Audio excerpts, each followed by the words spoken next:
Hi, this is Craig Calder here for On Digital Media, and we're at the Startup One Stop event with Adam Gellis at the AMM Group.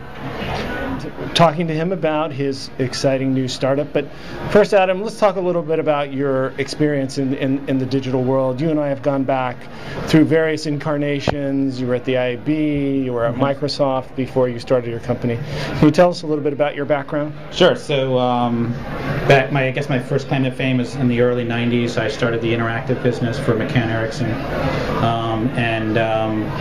My life after that is I've had another startup, and then I went to the IAB and helped develop a bunch of series of standards and guidelines. During the Greg Stewart golden years? Yeah, the Greg Stewart golden years, right.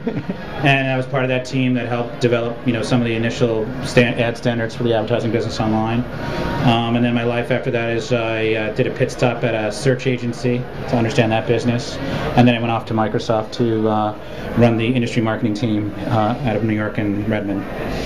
And then somewhere along the line, you got the entrepreneurial bug to start your own company. That's basically helps marketers optimize their campaigns, and the interesting thing about it is you guys also bring in offline as well as online data. And what's the name of your company again? The AMM Group. So the Advanced Marketing Media Group. So the exciting thing that we do is we really help empower marketers to better understand where they should make their advertising investments. And it's not just advertising, it's PR, it's promotions, it's trade, whatever the advertiser is doing, they really need to understand where to make that investment. And the challenge and the fundamental challenge that marketers face is that there's a lot of data out there. It's really hard to assemble. It's really hard to get insight out from it.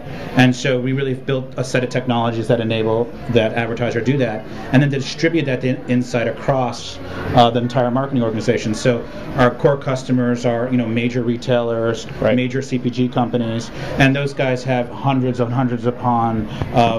marketers in the field.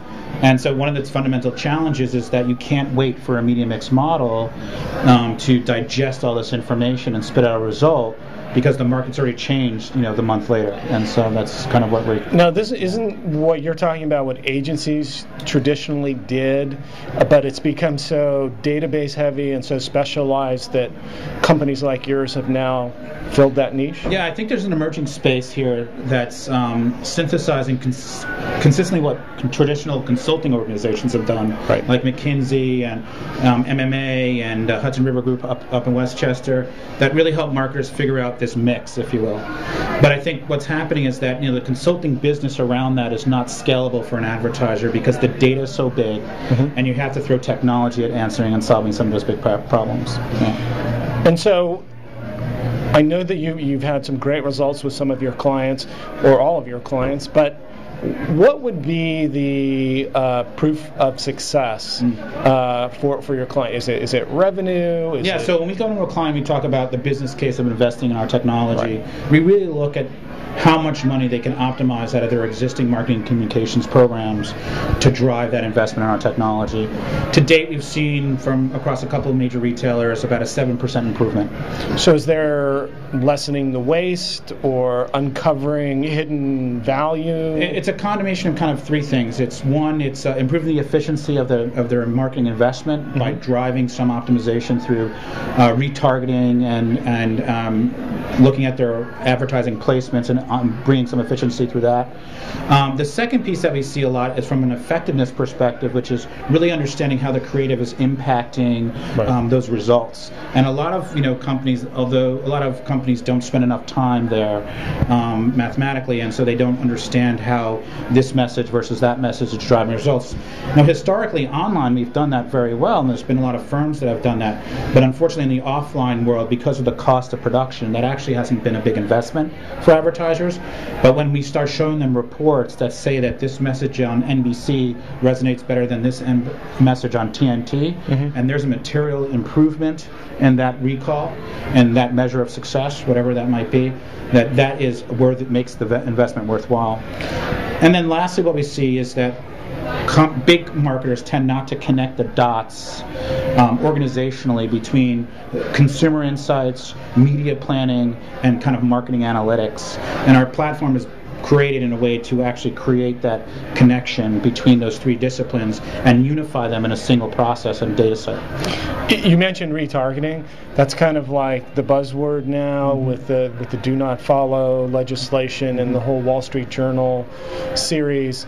Are you guys affected by that? Is it something that you're worried about on a general basis, or does your technology not necessarily rely on pixeling? Yeah, so for us, because we're offline, we kind of deal with data a lot differently than traditional online businesses. We don't collect personal identifiable information whatsoever. We use a data model that is baked off of traditional direct marketing using household level non-addressable identifiers so that we can create a respectable analytics data set so that we can figure out these answers, but at the same time we're not using that information. And we partner with companies like Experian and Axiom to actually help clean out personal identifiable information from our system, and those are clearly respected businesses in our business. One of the things that I'll say is that I think that the fundamental challenge with the digital side of the world is that there has to be a life after the cookie. And I think marketers have invested so much money in systems, technologies, and analytics that are cookie-based that they're going to will come legislation that they won't be able to handle the analytics against that. And I talk to people in the trade press, and they're just waiting for the house of cards to come down, saying that they talk to so many advertisers that are petrified that that's going to happen. And all of these companies who have their businesses built on collecting cookies are going to be in trouble, but also the advertisers won't be able to get the results. I don't think it's going to happen overnight. I think it will slowly happen, but eventually I think we're going to have to figure out a way to market to people without a cookie. Yeah, so I think one of the big things that we're seeing actually a lot is that, and what our system does actually, by decoupling the PII from the analytics component, you're able to still maintain the history of knowledge without necessarily having the person. We work with big brands. They have exceptional privacy policies of talking to consumers in a very responsible way. They've done that for years, and so they're all members of the ANA and all the trade associations that are talking to DC about this. But I think on the digital side specifically, it's a big issue, and I think actually as mobile becomes a much more important piece of the connection to between consumers and brands, that big brands are going to have to really tackle this head on. And fundamentally, I think the challenge is that Washington will move at its pace that we're used to, and when I was at the IAB, I worked with them a lot. I will say that the challenge for us is that I recall when the DMA had to deal with the do not call stuff for the direct marketing world. I mean, that was a shutdown, and I think that on the digital space we're operating in the same way, and that's a potential here with digital advertising. So it sounds like you guys have really made a lot of progress with marketers.